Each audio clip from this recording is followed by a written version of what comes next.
Қараңыздар қандай аят басталды. Сөйтіп ол сол оттың қасына келген кезде дейді. Нудия я Муса. Ей Муса деп дауысталды дейді. Муса алейхиссаламға Аллах тағала сөйлескен. Аллах тағаланың дауысын естіген. Жибрил қатыспаған мына жерде. Муса алейхиссаламға түскен уахидың ерекшелігі Раббысы сөйлескен. Жаңа дауысты естиді. Инни ана раббука. Сөзсіз мен сенің Раббыңмын. Фахлағна алейка. Шеш анау екі аяқ киіміңді. Аяқ киім таза емес. Иннака бил вадил муқаддаси туа.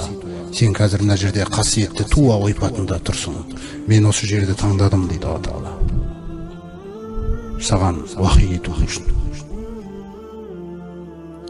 Ана ахтартука. Мен сені таңдадым. Өз қызметім үшін дейді, елшілікке.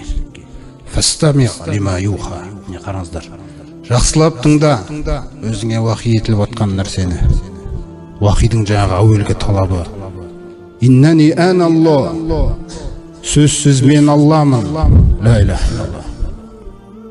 Ла иляха илля ана. Менен басқа тәңір жоқ.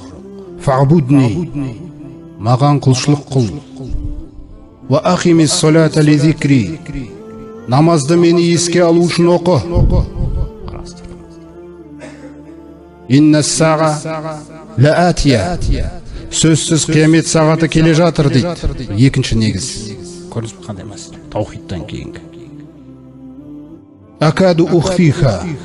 Құпиялап жасырып қойдым қай күні болатынын. Литужза куллу нафсин бима тасға. Әрбір жан осы дүниеде ізденген нәрсесінің жазасын алсын деп. Не жарылқауын алсын деп. Ей Мұса, есіңде болсын, фәлә ясудданнака. Сені біреу азғырып алдап кетіп жүрмесін. Неден? Анха, осы қиямет сағатына деген иманнан. Кім алдап кетуі мүмкін мені? Мән ла ю'мину биха. Қияметке сенбейтін біреу. Тағы қандай сипаты бар? Уаттабаға хаваху. Өзінің көңіл қалауына еріп кеткен. Фатарда, сөйтіп құрған. Дүниесі де, ақыреті де. Қараңыздар қандай мәселе. Сосын Мұсаға мұғжизаларды тапсырады. Дауатына қажетті, насихатына қажетті, перғауынға барайын деп жатыр. Сол жаққа керекті мұғжизаларды тапсырады.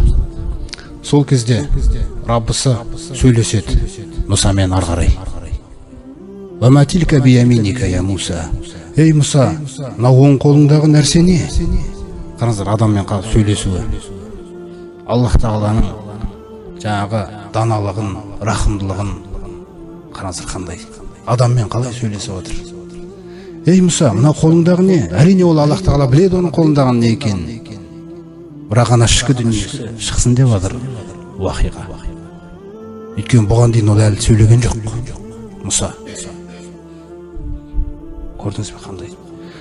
Сонда әңгімен жай қолындағы таяғынан бастайды. Мына оң қолыңдағы не? Ей Мұса. Қола хадиги асоя. Бұл менің аса таяғым ғой. Атаваккаху алейха. Оған кейде сүйенем қажет кездерімде. Ахушу биха аля ғанами. Қойларыма жапырақ қағып берем, шөп қағып берем. Олия фиха маарибу ухра. Сондай-ақ бұл аса таяқта менде тағы да басқа қажеттіліктерім бар деп ары қарай сөйлеп жатады Мұса. Сонда Аллах Тағала айтады оған. Алқиха я Муса. Тасташ кәне жерге ананы аса таяғыңды дейді. Жерге тастаған бетте фаалқоха тастай салған еді фаиза хия хайятун тасға. Ол бір ұмтылып тұрған жыланға айналды дейді. Ол сиқырлық жылан емес, ол хақ жыланға айналған таяқ. Алланың құдіретімен. Өйткені бұл мұғжизаларды алуында ана жақта сиқыршылар көп. Ол сиқыршыларды өшіретін, олардың өмірінде ойларына кіріп көрмеген бір мұғжизамен бару керек о жерге. Сосын осы бір аят берген қолына мұғжиза. Екіншісі вадмум ядака иля жанахика. Қолтығыңа тықшы кәне қолыңда дейді. Сосын қолын шығарады. Тахруж байда аппақ боп шығады. Нұр. Мұсаға жаңа береді. Әппақ мынау қол деген. Қараңыздар. Жаңа таяқты да айтады. Сол жылан болып жатқан бетінде айтады. Қола хусха, ал оны ей Мұса, валя тахоф, қорықпа. Жаңа үйретіп жатыр да. Ана жылан болып, сосын таяқ қайналады қолында. Қараңыздар. Сануидуха сиратаха лула. Біз оны бұрынғы кейпіне қалпына қайтарып береміз, Мұса. Қараңыз.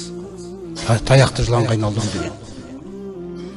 Сосын жаңа қолын қолтығына тығады, алып шықса әппақ. Тахруж байдо, әппақ нұр болып шығады қолы.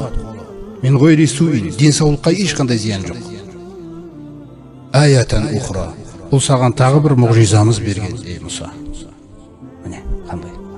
Осын бәрі не үшін дегенде, линурияка мин аятинал кубра. Біз саған, ей Мұса, көрсеткіміз келді.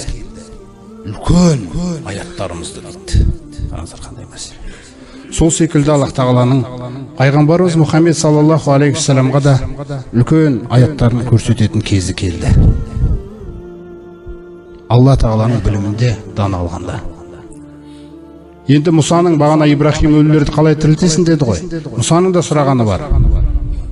Қараңыздар. Мұсаға Аллах тағала 40 күнге белгіленеді. Тауратты үйрену үшін келіп 40 күн бойы оразамен сол жақта болу керек. Тауратты толық қабылдап, сосын қайтып келу керек еліне. Валамма жаа Муса лимиқатина. Уәделескен жерімізге Мұса келген кезде, вакалламаху раббуху. Раббысы онымен сөйлесті.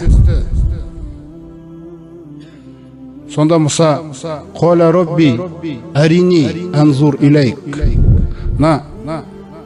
Сөйлескеннен кейін, қараңыздар, көрсем ба деп ойлады Мұса. Түсіндіңіздер ма? Көру деген нәрсеге. Раббым, көрсетші маған өзіңді, назар даударайыншы.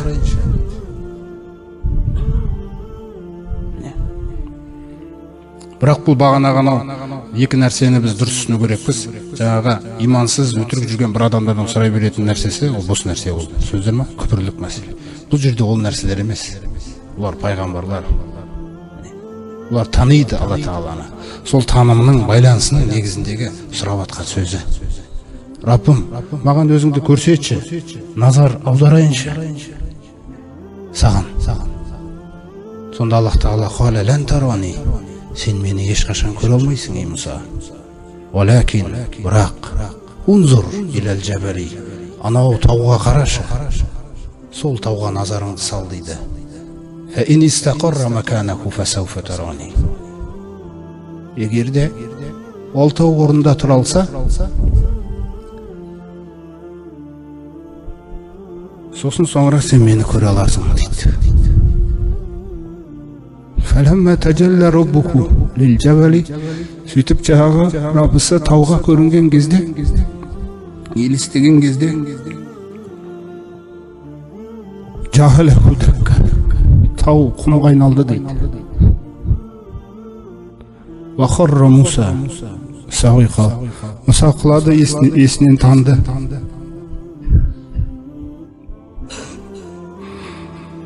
Фәләммә афақа. Сөйтіп Мұса есін жиған кезде қола айтты.